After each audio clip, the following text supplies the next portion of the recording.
In the last hour, India's Air Accident Investigation Bureau has released its preliminary report into last month's Air India plane crash, which killed more than 270 people.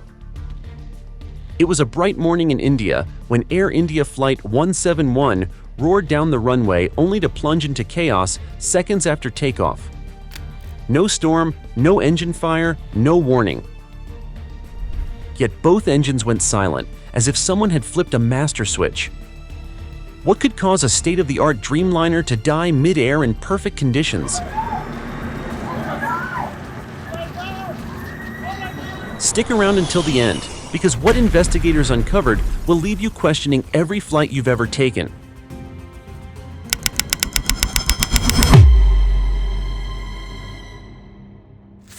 It was just after dawn on June 13th at one of India's biggest airports. A Boeing 787 Dreamliner named Flight AI-171 was supposed to make a normal trip across the ocean. It was clear, you could see well, and there were no signs of trouble on the ground. There were no problems found during the pre-flight checks, and everything seemed to be working as it should. As people settled into their seats, they had no idea that this short trip into the sky would end in tragedy in a matter of seconds. The plane started its takeoff roll with both engines at full power, moving smoothly down the runway. After the right amount of time for rotation, the jet took off and began to rise steadily. There were no signs of rough seas or rapid changes in the weather. Even so, both engines lost power within seconds of each other almost as soon as the wheels left the ground. The sudden loss of power meant that the huge airliner could only glide over the airport perimeter in silence. The loss of thrust set off a chain of alerts on the flight screens inside the cockpit. Two dead engines at the lowest and most dangerous point of flying made things impossible for the pilots. If there was no power, the climb would stop and the plane's speed would quickly drop. The crew started emergency steps and told air traffic control that they were in trouble. Without any extra height, the 787 started to drop back toward the city. After a few seconds, the plane dropped below its safe glide range and hit several roofs near the airport border. The impact threw debris across a densely populated neighborhood and damaged several buildings. Breaks in the lines let fuel start small fires, which made things even more chaotic on the ground. Within minutes, emergency services from the area came and pulled people from the wreckage and put out the fire before it spread. The crash site was small but very bad. The body was broken and in some places couldn't be recognized. In the hours after the crash, the area was made safe and the search for the flight's black boxes started. These gadgets, which are necessary to figure out what happened, are made to withstand strong forces and high temperatures. Within hours, one of them was found among the broken pieces, damaged but still whole. This quick find gave the police their first real clue about what caused the disaster. A few days later, the second black box would be found hidden deep in the debris field. The morning was perfect for flying. Yet just minutes later, Flight 171 became a falling coffin in the clear blue sky. In the hours after the crash, recovery teams went through the twisted wreckage while detectives and local authorities watched. Their first goal was to find the flight data recorder and the cockpit voice recorder, which are the plane's two black boxes. The first gadget was found near the middle of the fuselage. Its case was burned, but its memory core was still fine. 2 days later, the second one was found buried deep in a collapsed piece of debris out of the way of the heat and impact. Both were quickly given to the Indian Air Force so that they could be sent to Delhi right away for study. There were special labs in Delhi that started getting info from the devices. When the flight data was loaded first, it showed a worrying picture. Before takeoff, there were no signs that either engine was broken down. No clogs were seen in the fuel systems, pumps were working properly, and engine sensors showed steady readings until the thrust dropped. Records of the weather showed that there were clear skies, steady winds, and no external factors that could have caused the power to go out. The numbers from the engine controls showed the most important thing. Within 1 second of each other, both fuel control switches were changed from run to cutoff just seconds after the plane took off. This move immediately ran out of fuel in both engines, which stopped all thrust. The data showed that this wasn't a slow loss of power. It was a sudden full stop. The timing was so exact that it was even harder to understand what was being read. For people who don't know how the system works, fuel control switches are heavy-duty handles in the cockpit, one for each engine. It's not easy to brush them by accident because they're not light or fragile. A pilot has to carefully follow 3 steps to use them. Lift a safety latch, pull the lever, and hold it in place until it snaps into place. This design is meant to keep the object from moving by chance while it's in the air. Even for a crew with a lot of experience, moving both switches at the same time takes 2 separate conscious steps. Not often does one switch get turned on by accident in flight, but it's almost impossible for both to go to the cutoff at the same time. Normally, these handles are set to run before takeoff and don't change until after landing. In flight, they could only be used during a certain process to restart an engine at high altitude. During this procedure, the cutoff position is held for a short time before the engine is turned back on to run. Although that is possible, the steps are still taken in a strict order and not all at once seconds after takeoff. All of these known patterns were broken by the reading from Flight AI 171. They found a short conversation in the last few seconds before the crash. When they looked at the cockpit voice recorder, the words made everyone in the room gasp in shock and confusion. It looked like the pilots didn't do anything to make the switches move. This meant that it might not have been a human mistake. After all, investigators started to think about the chance that an outside or inside system could have taken over from manual control. The way the 787's engine controls are connected to its other computer systems gave a new way to look at this case.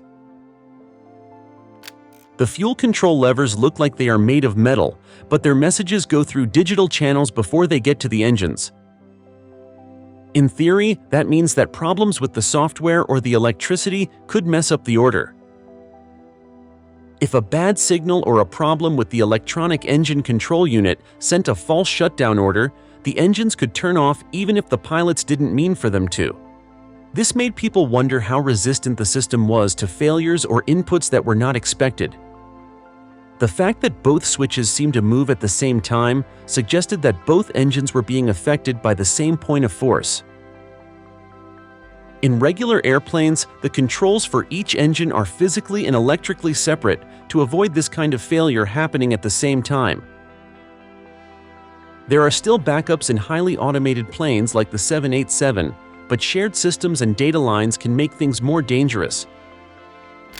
In an instant, both engines can be harmed if a shared path is broken. The results from AI 171 suggested that this was possible. The police started to look into whether any recent repair or updates could have opened up a hole. Boeing had sent out service bulletins and software patches for many 787 systems, including the EEC, in the months before the crash. Even though none of them directly dealt with fuel control logic, changes that aren't linked could have effects that weren't meant. Unexpected behavior could be caused by small code errors, rare sensor failures, or even electromagnetic interference. These options were now part of the theories that were being used. The big mystery was still how the switches moved. There is no accident report that talks about both fuel control levers moving to cut off without the pilot's purpose. The event was so unlikely that it could not have been thought of as chance. The signs led to something other than a normal mechanical breakdown. Whether it was a software error, a wiring problem, or a whole new type of system failure, the attention moved from what the pilots were doing to what might be going on in the plane's secret digital layers for the first time. From the first review of the black box data, investigators quickly dismissed the idea of simple human error. The fuel control levers could not have been bumped by accident. Their stiff design and safety locks made that impossible without a deliberate move.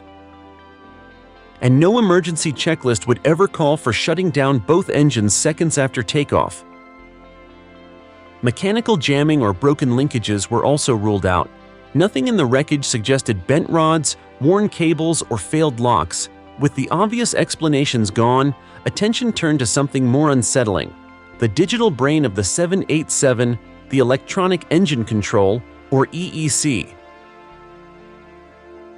This system takes every manual input from the pilots and translates it into precise fuel delivery commands. It keeps the engines running smoothly, automatically adjusting for efficiency and safety. But like all digital systems, it is only as reliable as the signals and code that guide it. The data showed both engines received a cutoff signal within milliseconds of each other. That kind of symmetry suggested a shared source, not two isolated failures. EEC units are supposed to be independent, but they both responded as if given the same false order. This was alarming because it meant a single point of failure could override two separate engines. Theories quickly emerged. Could a faulty data bus have sent the same corrupted command to both units? Could electromagnetic interference inside the aircraft have confused the system during the critical climb? Making sure nothing gets too low. Even a momentary spike from faulty converters or power surges might trick the computers into believing they had to shut down. Another possibility was software. Modern jets receive constant updates to improve performance and compliance, but updates can introduce unforeseen interactions, especially when older components run slightly different versions. If the EEC software misread conditions, high thrust at low altitude for example, it could have triggered both shutdowns at once. The terrifying part was that such a bug would remain hidden until the exact chain of conditions appeared. That might explain why, in millions of flight hours, no Dreamliner had ever shown this failure before. It was a ghost buried deep in the code. Comparisons to past tragedies were inevitable. The MCAS system on the 737 MAX forced two planes into fatal dives because of faulty sensor data. Other incidents had shown how automated logic sometimes overrode human judgment, trapping pilots in unwinnable scenarios. Flight AI-171 seemed to fit this disturbing pattern, but with an even deadlier twist: not a gradual override, but an instant blackout of both engines. Investigators could not ignore the possibility that a digital order, not a human hand, had sealed the fate of the flight. This changed the entire focus of the case. The question was no longer just about pilot decisions or broken parts. It was about hidden vulnerabilities in the digital layers that modern aviation depends on.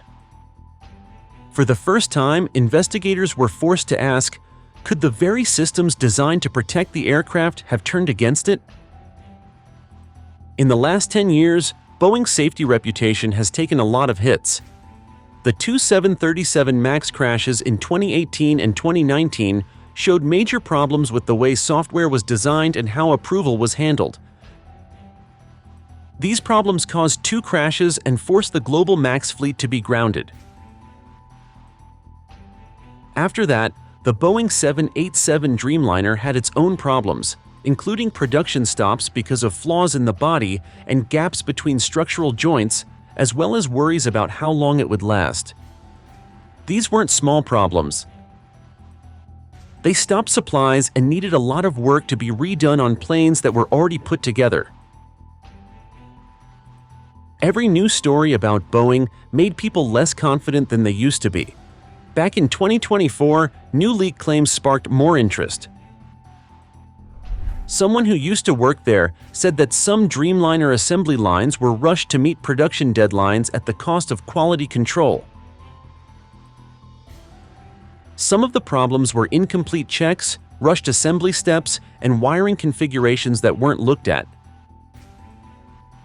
In modern airplanes, wiring isn't just about linking systems.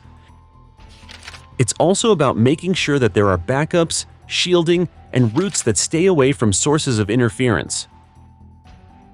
When strict design standards aren't followed, flaws can appear that can only be seen in flight. These worries were important for Flight AI-171 because safety culture affects the whole process of making things, not just one model. Companies that put speed over accuracy can have an effect on all types of planes, from single-aisle jets to long-haul flagships. If shortcuts during assembly caused wiring or shielding to be routed wrongly in the 787, the electronic engine control system could get the wrong messages in some situations. This wouldn't just be a problem with the way the plane works. It would be a mistake that was built in from the start. During regular upkeep checks, these kinds of flaws are very hard to find. With each new event, people's trust in Boeing has slowly been lost. People who fly and airlines now look at even unrelated technology issues through the lens of what went wrong in the past. A small technical problem that would have been ignored before is now the subject of news stories, rumors, and calls for answers. Losing this kind of respect is bad for an airplane maker because airline orders and ticket sales depend on brand trust. The crash of AI-171 added to this sense of doubt, making every discovery more shocking. Pressure from regulators was bound to happen.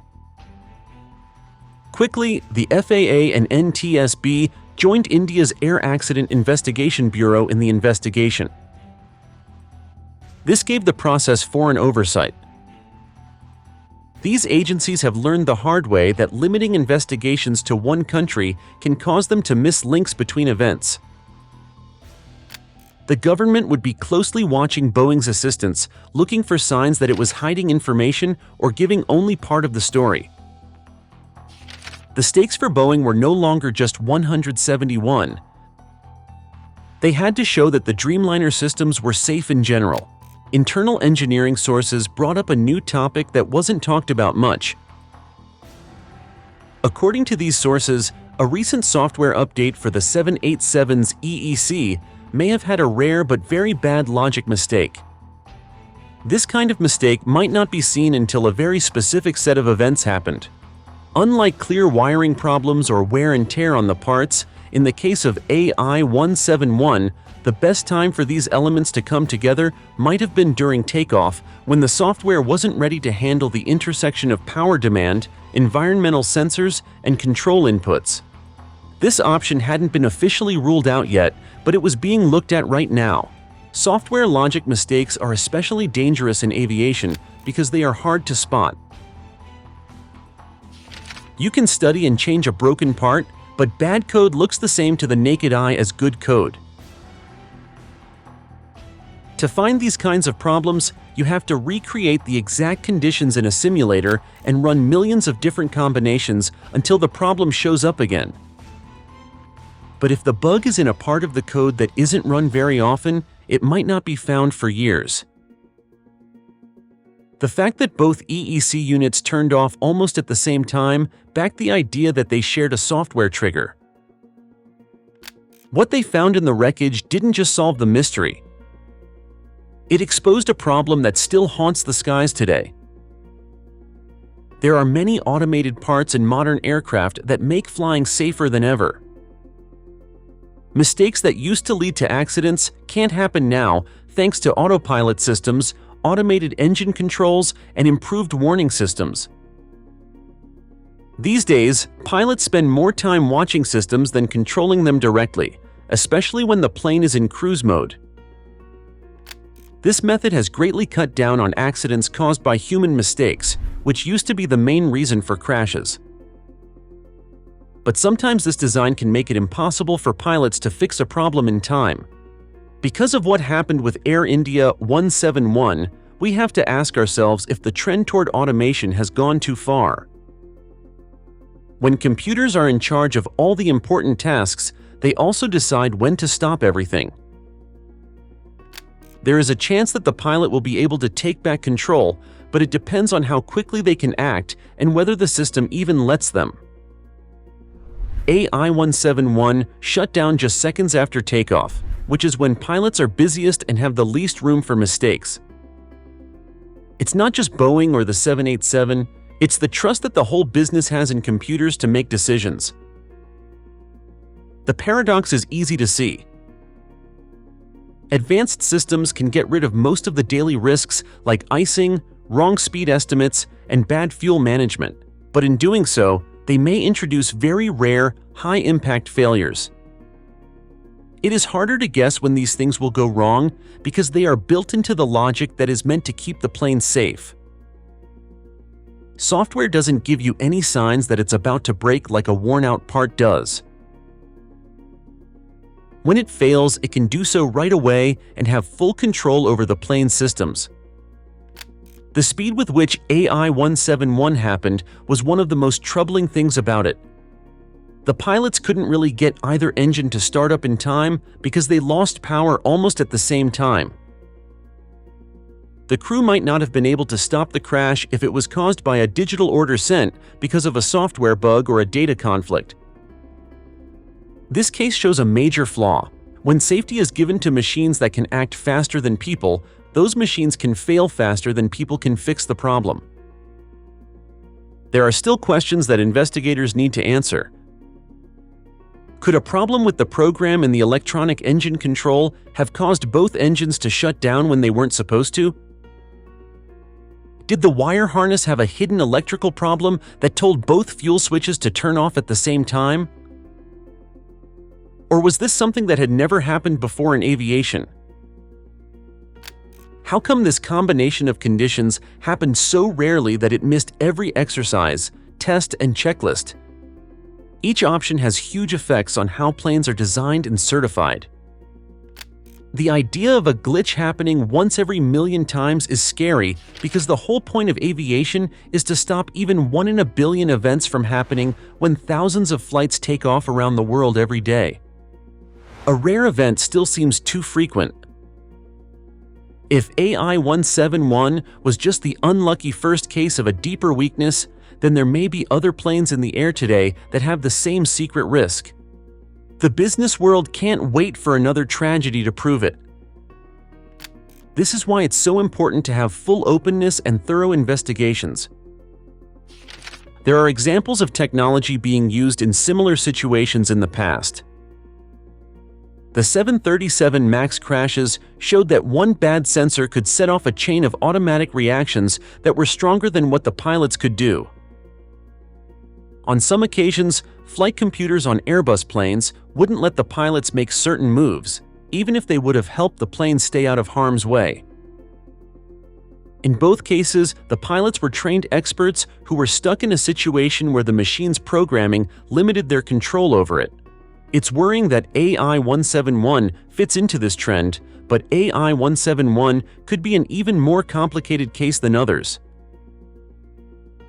It wasn't a slow override or a locked-out control. Both engines were turned off completely and right away during a part of the trip where that isn't what normally happens. It's possible that the failsafe turned into a failure if that stop came from the plane's own systems. It's a lot harder to come up with protections against that kind of event than it is against normal hardware problems. Now the industry has to deal with a bigger design problem. How to balance the benefits of automation with the need for human power. Not only do systems need to protect against common mistakes, but they also need to give pilots clear, instant ways to override when something out of the ordinary occurs.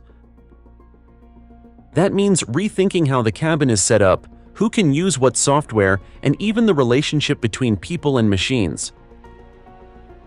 Pilots should never be in a situation where all they can do is watch a disaster happen while technology controls the plane. Air India Flight 171 was more than a crash. It revealed how automation, once seen as flawless, can fail in ways no pilot can fix. Both engines died in perfect symmetry, not from storm or fire, but from a system designed to protect. This tragedy forces a hard question. Have we handed too much power to machines? Until that answer is clear, every flight carries not just passengers, but the shadow of AI 171.